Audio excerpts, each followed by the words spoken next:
สบายดีและสวัสดีจ้าพี่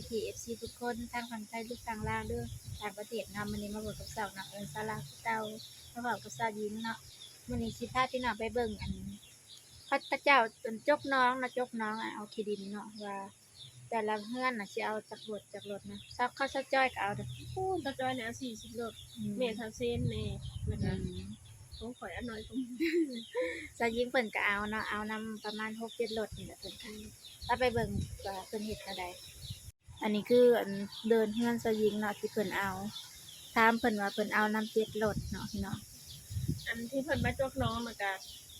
ที่เพิ่นมาจกน้องแล้วก็บ่ได้อันนั้นได้พี่น้องดินก็เพิ่นบ่ได้ให้ที่ได้แท้และน้องก็น้องเฮาแต่เพิ่นบ่ได้ให้ที่เฮาเอาดินเฮาก็ยังซื้อน้ำเพิ่นอยู่ทุกคนถ้ายิ่งว่าบ่คุ้มซื้อรถละ600 บาทเพิ่นเอาดินเฮามาขายให้เฮาพี่น้องว่าคุ้มอยู่บ่พี่น้องแต่สำหรับถ้ายิ่งน่ะถ้ายิ่งว่าบ่คุ้มเพราะว่าจกเนาะจกอยู่น้องพ่อสยิงเนาะแม่แต่ยั เมื่อ งได้มาซื้ออยู่ เนาะ เฮือนตัวเองก็เอาแน่เนาะ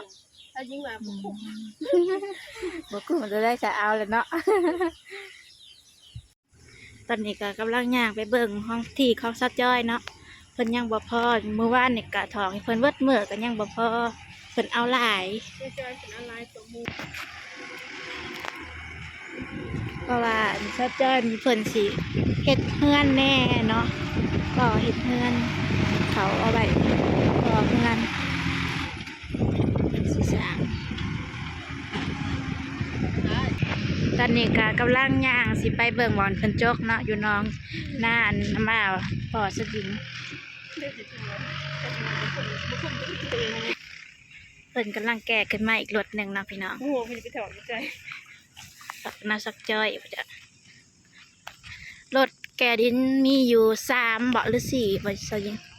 1 2 3มี3รถเนาะ3หรือ4กับโอ้โหกัน รถดุด2อย่าง3ทาง โอ้ยแดดเด็ดพี่น้องแดดแห้งอันนี้เดี๋ยวรถจกดินรถแกดินนี่มาแต่บ้านห้วยม่วงเมืองสองคอนบ่เมืองไซพุทองเนาะบ้านห้วยม่วงนะขึ้นกับเมืองไซพุทองนะพี่น้องห้วยม่วงเมืองไซพุทองแขวงสวรรณเขตบ้านไก่เฮือนเคียงกันเนาะติดต่อมาแล้วเพิ่นก็มาจกให้ไม่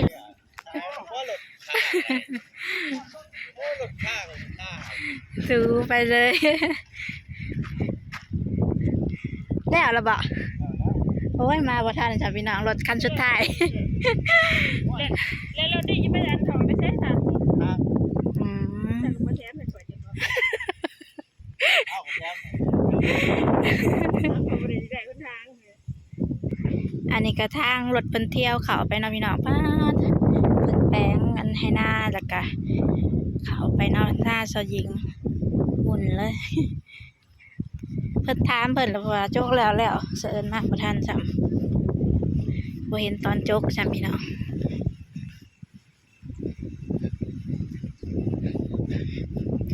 ผมให้หน้าซอยิงแปลงเป็นทางรถแก่ดินเที่ยวเนาะ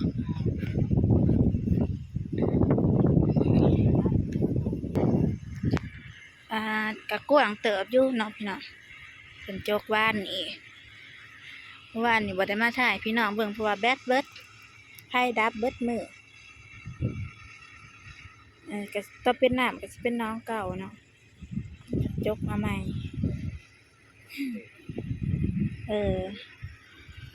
อันนี้คือน้าบ่าวเนาะเจ้าของที่ดินเพิ่น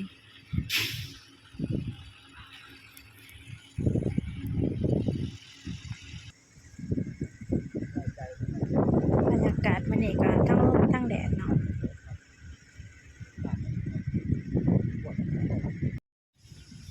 มันก็ขึ้นมาแต่บ่องเขาเจ้าจกน้องแล้วมาเบิ่งบ่อนอยู่เฮือนเสอิญเนาะเฮือนอีแม่เพิ่นก็เอาวานนี่นะแต่ว่าเสอิญบ่ได้ขึ้นมาถ่ายให้พี่น้องเบิ่งเพราะว่าไฟดับแล้วบ่มีแบตพี่น้องจักเพิ่นเอาจากรถ